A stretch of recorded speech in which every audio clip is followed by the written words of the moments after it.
1876, Bell's wooden box carried the unthinkable, words through wires. The very first voice, traveling beyond distance. The candlestick phone, fragile, elegant. For the first time, families spoke across towns from their own homes. The Roaring Twenties brought the rotary dial. A twist of the finger, and calling became a part of everyday life. By the 50s, phones gained color and charm. From pastel kitchens to living rooms, they rang like family members. 1973. On a New York street, Martin Cooper lifted a massive prototype and made the first mobile call. The world gasped, the future had cut the cord. The 80s made phones bigger, louder, bolder. The brick phone wasn't just tech, it was power. 1992, a tiny Nokia screen blinked, "Merry Christmas." Just one text, and the world never spoke the same way again. The flip phone ruled the 2000s. Compact, stylish, and with one snap you felt unstoppable. It wasn't just a phone, it was attitude. 2007. A single hand held one device that replaced them all. The iPhone was born, and the world changed overnight. Apps took over. Work, play, love, life, every universe shrank into glowing icons on a screen.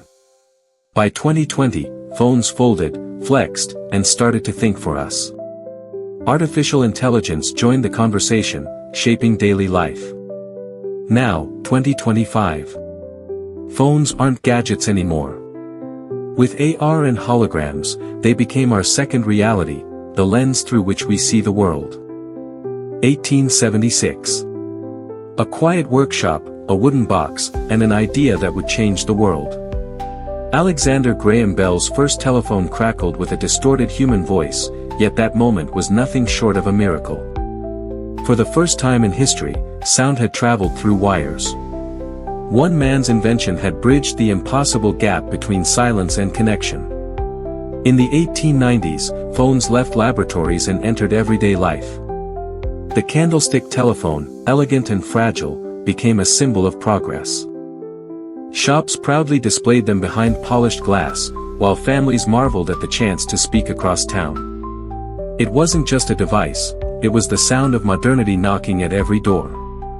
By the 1920s, the rotary dial arrived. In factories where these machines were built, rows of workers assembled wires and shells, shaping what would soon sit in millions of homes. With a simple twist of a dial, a voice could cross a city. Suddenly, distance felt smaller, and communication felt more democratic. The 1950s brought warmth and style. Phones no longer hid in dark offices, they brightened kitchens with pastel colors and cheerful rings. Mothers answered calls while cooking dinner, children stretched the cord across the room to gossip with friends.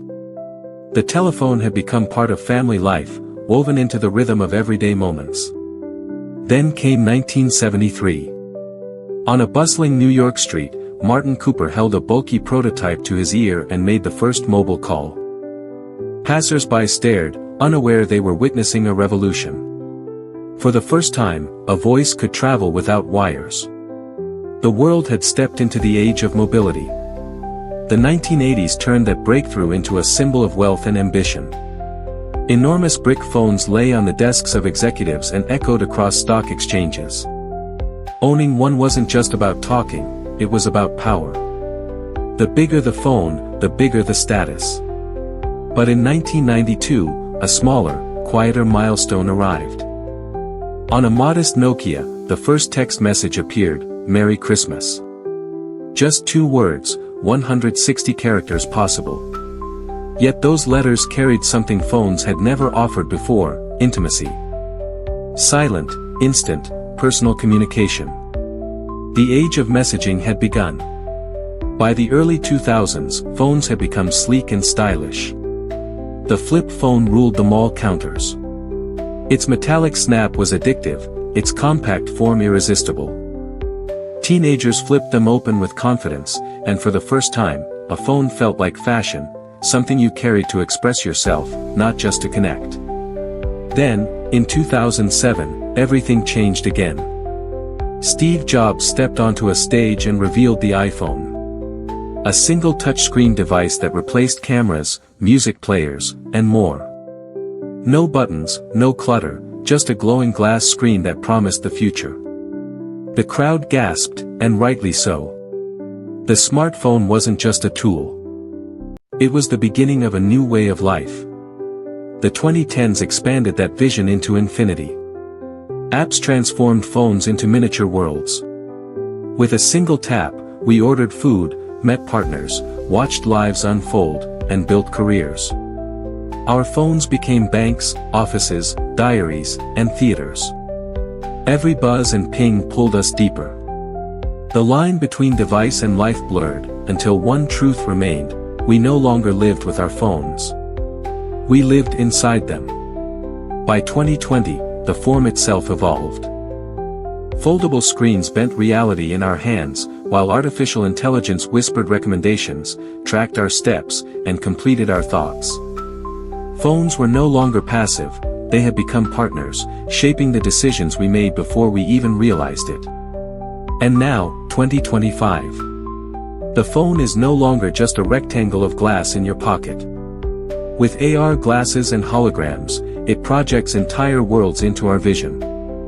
Maps float in the air, messages appear in real space, friends call as if they're sitting across the table. The device has become our second reality, the lens through which we see and shape the world.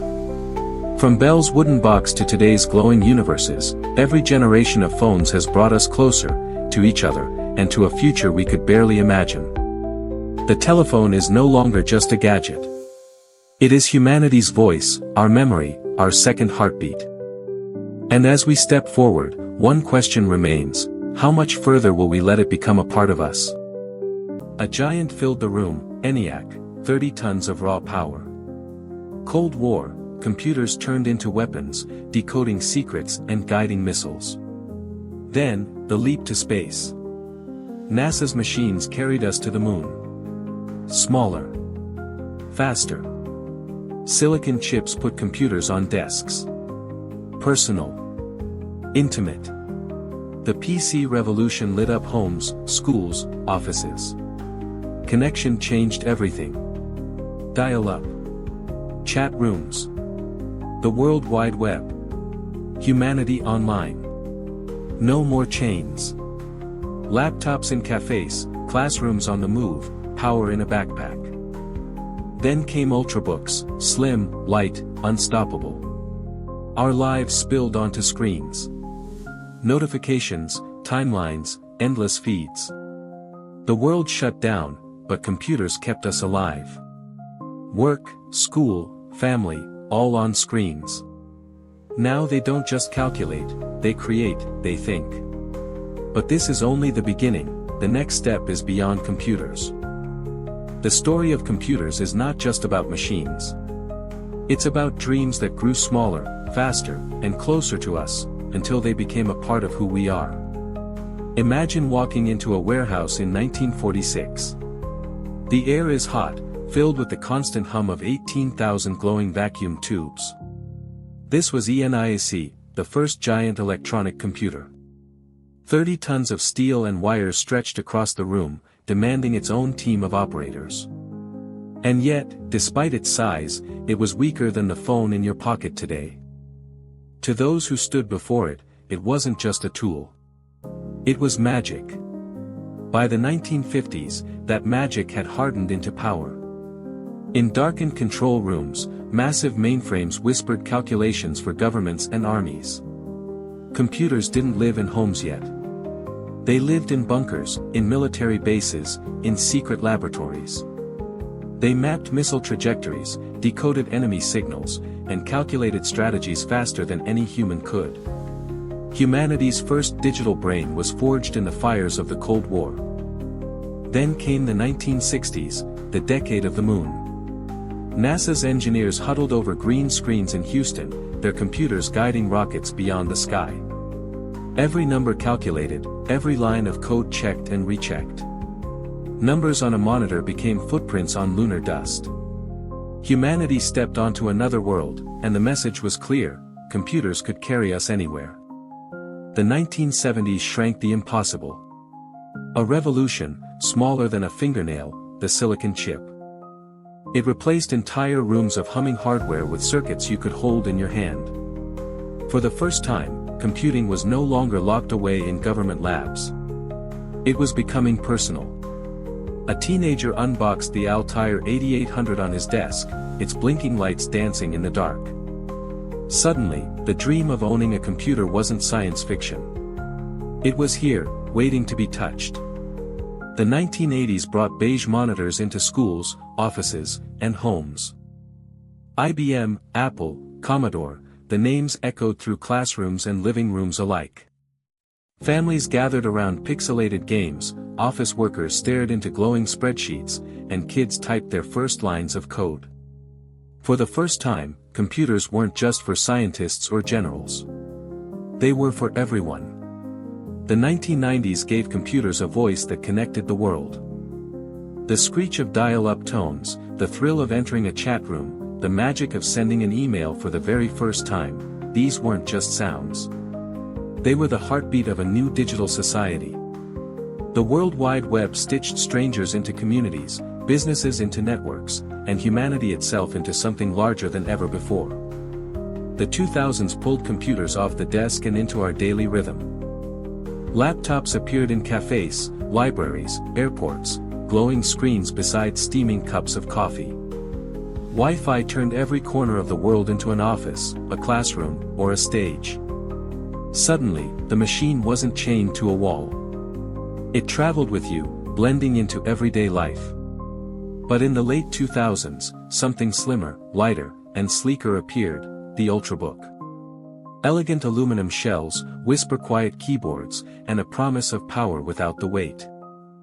For students pulling all-nighters and professionals chasing deadlines, this was freedom in a backpack. The computer had truly become mobile, not just portable. The 2010s made computers social. Notifications buzzed, feeds refreshed, and likes multiplied at the speed of light. Facebook, YouTube, Instagram, these platforms transformed the PC into a mirror of our lives. Computers no longer just processed data. They processed us, our memories, our voices, our identities. Entire generations grew up not asking if they would use a computer, but how many hours a day. Then came 2020.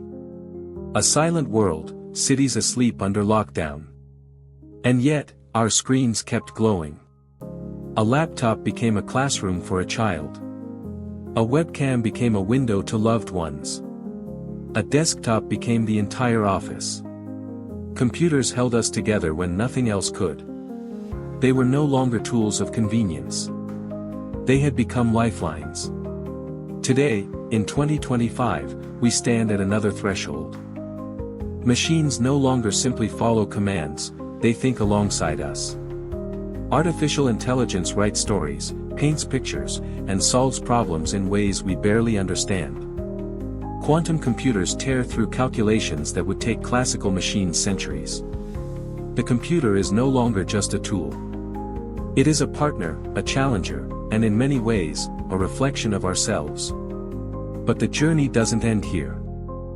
Somewhere, in a laboratory glowing with blue quantum circuits, the next leap is already taking shape. And it might not even look like a computer. It might not look like anything we know. From machines the size of rooms, to whispers of code drifting through the cloud, this is the evolution of computers. And the next chapter has only just begun. The 70s. 2 paddles. 1 square. A new world begins. The 80s. Color explodes. Pixels become adventure. Then, speed. Sega. Sonic. Faster than ever. Gaming escapes. Game Boy turns the world into a playground. The 90s. PlayStation. 3D games come alive. 2000s basements. LAN parties. War zones of wires. Then movement. Wii. Families swinging, laughing, playing. Online arrives. Xbox Live. PlayStation Network. Global tribes form. A roar. Stadium lights. Esports, gaming becomes sport. VR drops the walls. You step inside the game. 2020s, no console needed. Play anywhere. Anytime. And now, 2025. Reality and gaming collide. The line is gone. Imagine the 1970s. An arcade hall, dimly lit, filled with the hum of machines. A teenager drops a coin, grips a knob, and stares at a glowing square bouncing across the screen. Pong. 2 paddles, 1 ball of light. It looks primitive now, but then, it felt like stepping into the future. For the first time, you weren't watching a story unfold, you were part of it.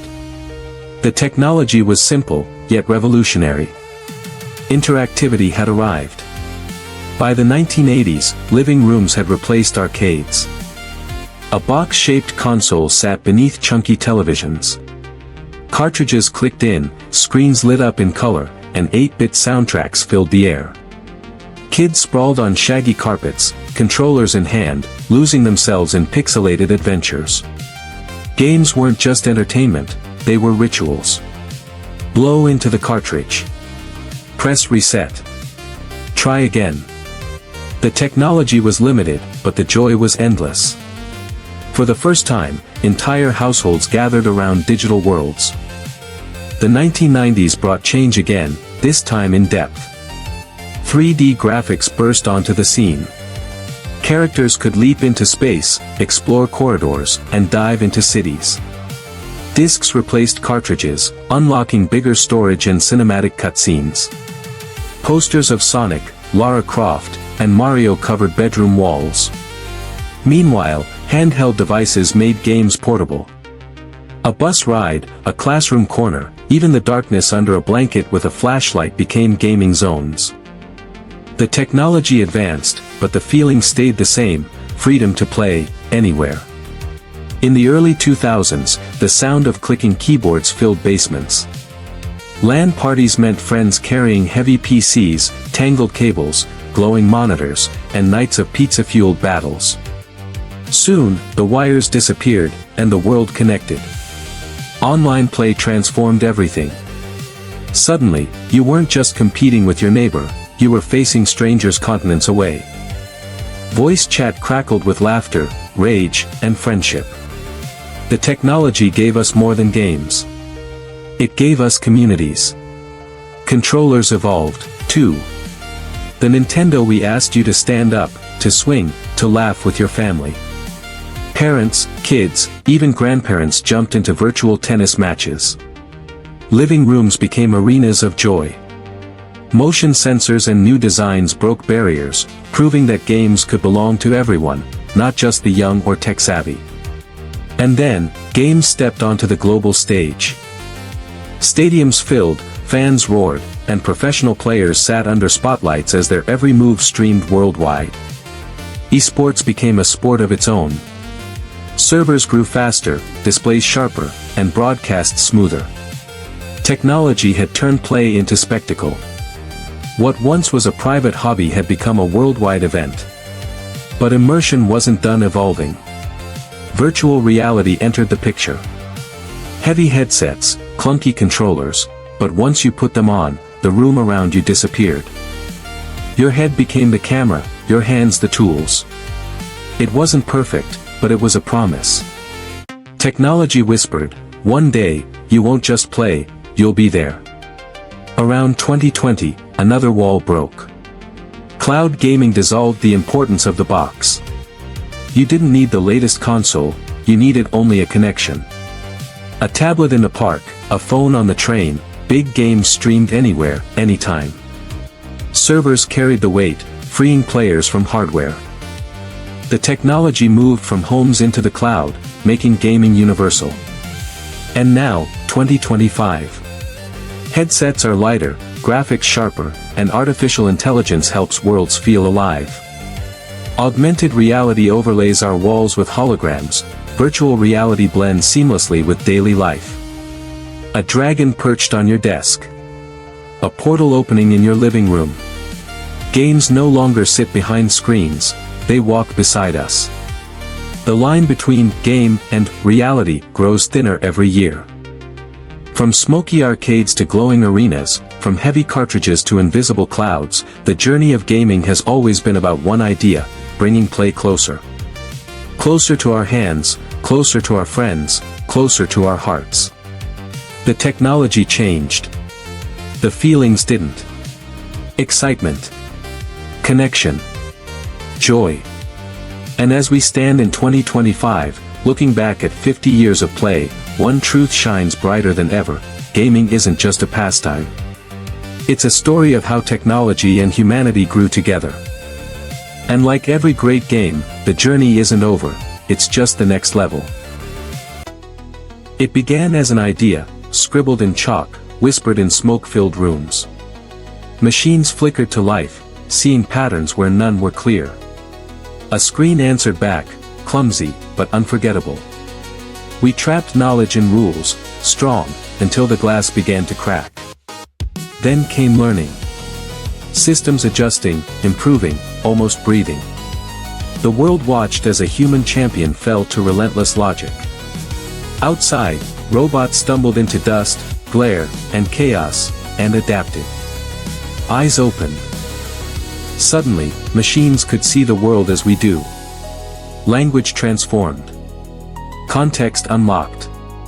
Meaning sharpened. Creation followed, words, art, music, entire worlds from nothing. Quietly, invisibly, intelligence spread into every corner of life. And now, the beginning of something greater. We built the tools. Now, they build with us. In the summer of 1956, a small seminar room filled with chalk dust and quiet ambition gave a name to a daring idea: artificial intelligence. It did not begin as a prophecy, but as a plan: notes on a board, coffee cooling beside stacks of papers, a circle of minds brave enough to ask whether machines could learn. The air was ordinary, the question was not.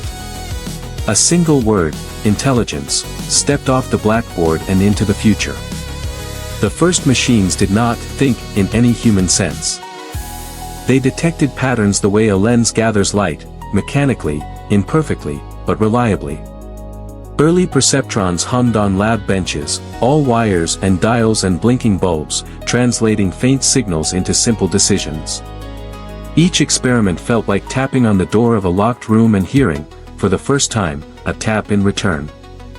Language crept in like a distant station clearing through static.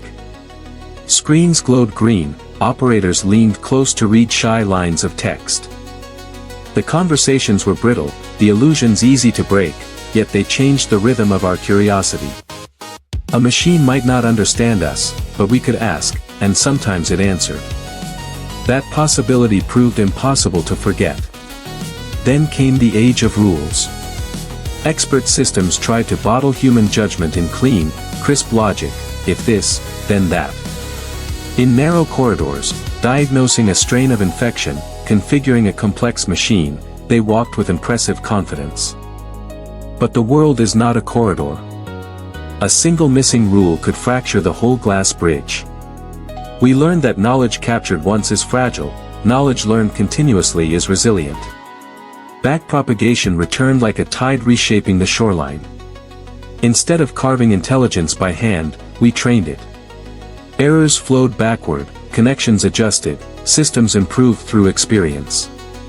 The theory felt modest, almost humble. The results were not. We moved from instructing machines to coaching them, from writing behavior to shaping the conditions where behavior could be discovered. A chessboard under bright television lights pressed the point.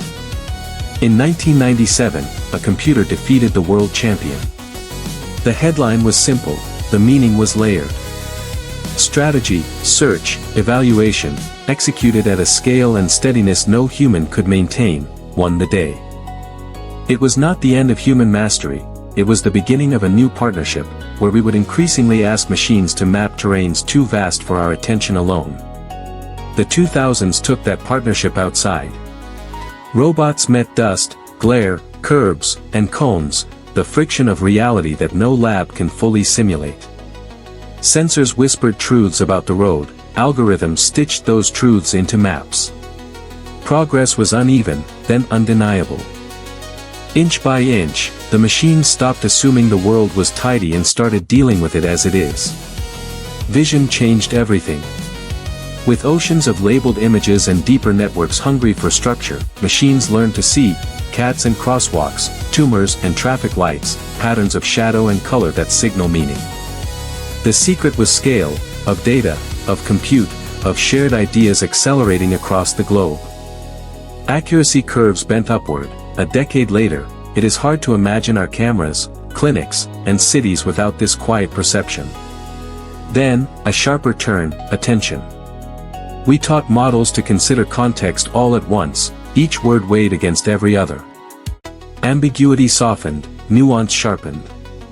Translation became more faithful, summaries more coherent. The architecture felt inevitable in hindsight, like a melody we had been humming without knowing its name. Transformers did not just improve language models, they reframed how we connect information across time and space. Generative systems stepped over the threshold from recognition to creation. We described a scene, they drafted paragraphs, sketched images, and composed melodies. The fear that machines might replace imagination never matched the reality in the room.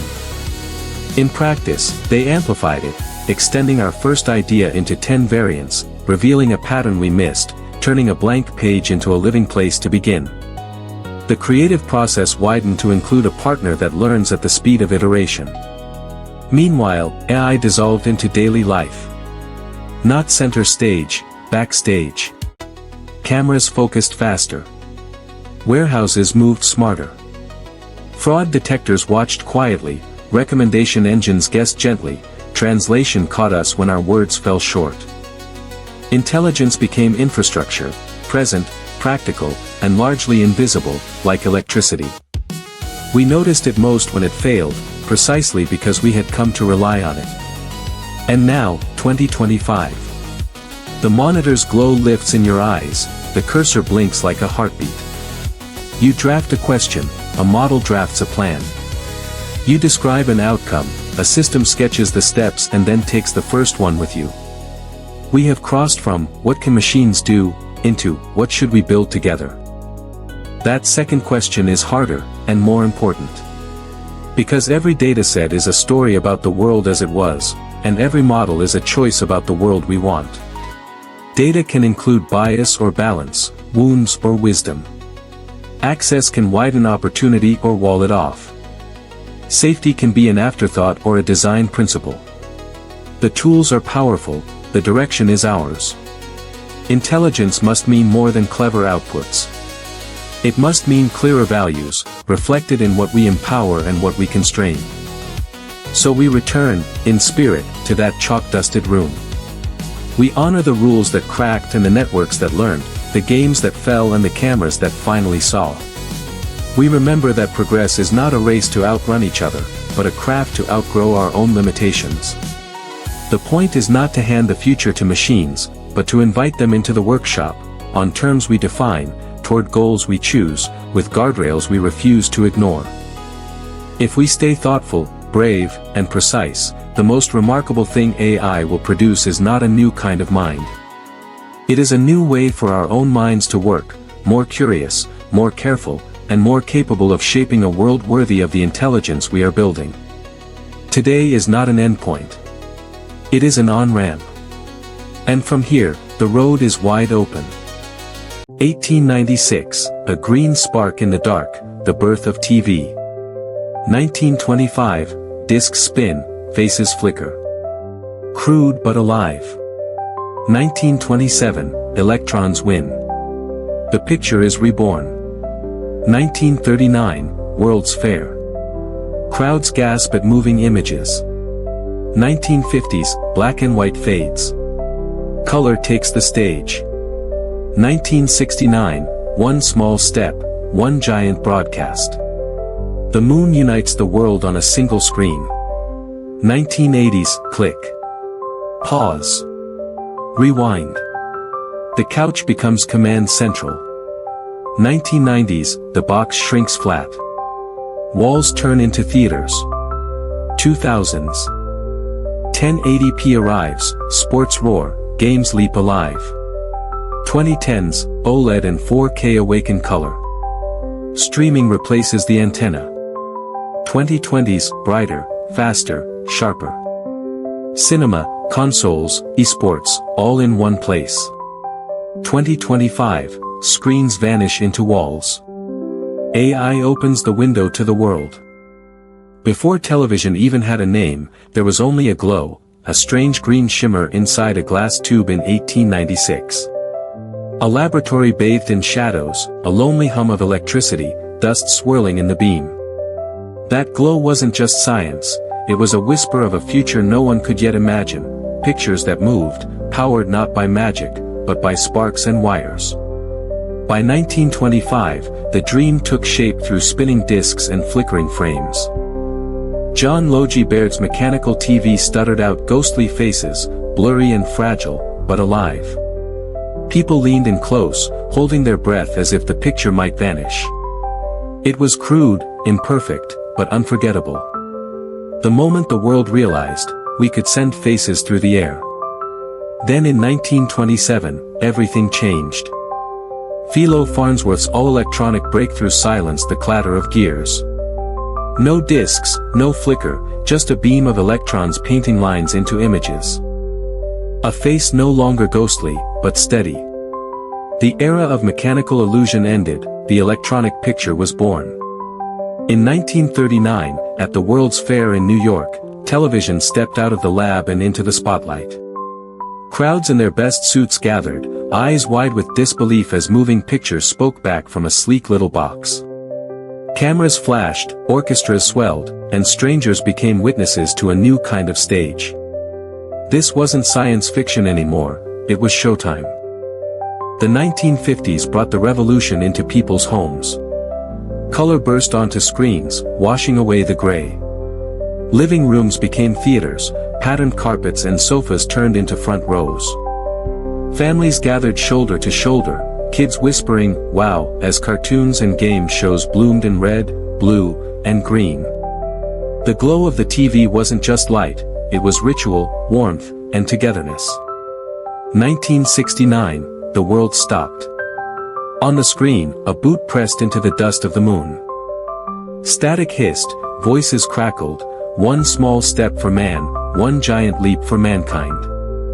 Families huddled around their sets as if their homes had turned into mission control. For the first time in history, billions of people shared a single moment together, live, unfiltered, unforgettable. The 1980s handed us control. Plastic remotes clicked, tapes whirred in VCRs, and channel surfing was born. Pause. Rewind. Fast forward. Suddenly television bent to our thumbs. Late-night movies, favorite shows, home recordings, the couch became command central. The screen was no longer a one-way stage, it was ours to manipulate, a new freedom inside the living room. By the late 1990s, the bulky box went on a diet. Flat-panel TVs arrived, hanging like futuristic paintings on living room walls. For the first time, the TV wasn't furniture, it was architecture. Plasma, LCD, sleek frames, and minimal wires turned homes into private cinemas. Movie night felt bigger, sharper, and closer than ever. The 2000s unlocked high definition. 1080p made pixels vanish, sports felt like courtside seats, and video games became portals to new worlds. Crowd roars shook the room, controllers clicked with precision, and suddenly the screen wasn't just entertainment, it was presence. People stopped asking, "What are you watching?" and started asking, "Where are you playing tonight?" Then came OLED and 4K in the 2010s. Blacks became darker than midnight, colors more real than memory. HDR made sunsets blaze and shadows breathe. Streaming apps replaced antennas and cables, and the schedule disappeared. Television no longer demanded you wait. It asked only one thing, what do you want right now? From 2020 onward, screens became smarter and brighter. Mini LED, QLED, QD-OLED, acronyms that meant one thing: brilliance.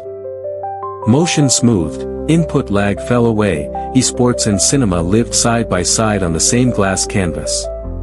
Brightness rose like a new dawn, every detail sharp, every frame fluid. For gamers, cinephiles, or families, this was no longer a TV. It was an entire stage in the living room. And now, in 2025, the screen is almost gone. Walls dissolve into image. Micro-LED creates windows that feel like reality itself. 8,000 lines of resolution open cities, oceans, and skies right in front of us.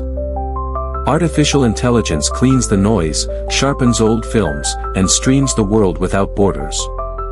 The television has transformed from a bulky box into an invisible portal. From the first green glow to the wall-sized window, one truth has never changed: we gather around television for stories.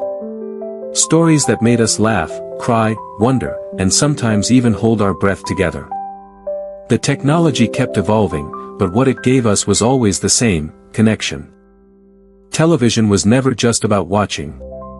It was about sharing. It was about being part of something bigger than yourself. From 1896 to 2025, the TV didn't just evolve, it pulled us closer, to each other, and to the world.